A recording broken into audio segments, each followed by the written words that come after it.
क्या कारण था? रावण की सभा में कोई भी योद्धा अंगद का पैर न हिला पाया। रामायण की कथा के अनुसार जब श्री रामचंद्र जी लंका पहुंच गए थे, तब उन्होंने रावण के पास अपना दूत भेजने का विचार किया। सभा में सभी ने प्रस्ताव किया कि हनुमान जी लंका में अपनी शक्ति की धूम मचा चुके हैं, इसीलिए फिर से हनुमान जी को ही दूत बनाकर भेजना चाहिए। लेकिन रामचंद्र जी ने यह कहा कि अगर रावण के पास फिर से हनुमान जी को भेजा गया तो यह संदेह हो जाएगा कि राम की सेना में अकेले हनुमान ही महावीर है, इसीलिए किसी अन्य व्यक्ति को दूत बनाकर भेजना चाहिए जो हनुमान की तरह पराक्रमी और बुद्धिमानी हो। राम जी की नज़र अंगद पर गई, जो सभा में चुपचाप बैठे हुए थे।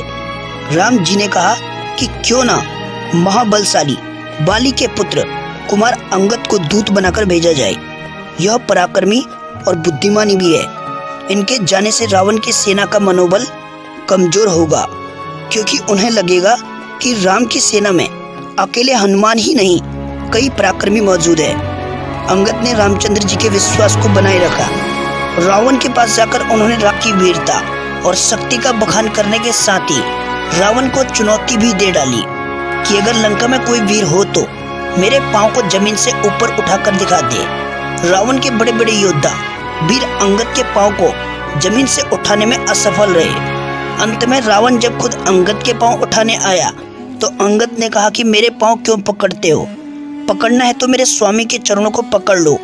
वह दयालु और शरणागत वत्सल हैं। उनकी शरण में जाओ तो प्राण बच जाएंगे, अन्यथा मृत्यु को प्राप्त हो जाओगे। अंगद वानर राज वाली और अप्सरा तारा के पुत्र थे। अंगद प्राण विद्या में शक्तिशाली थे। इस कारण उनका शरीर इतना बलिष्ठ था कि कोई भी उनके पैर को हिला नहीं सकता था। अंगद के साथ श्री राम की सेना में हनुमान जी और जामवंत जी भी प्राण विद्या में प्रांगत थे। यही कारण था कि उनके पैर को कोई हिला नहीं सकता था।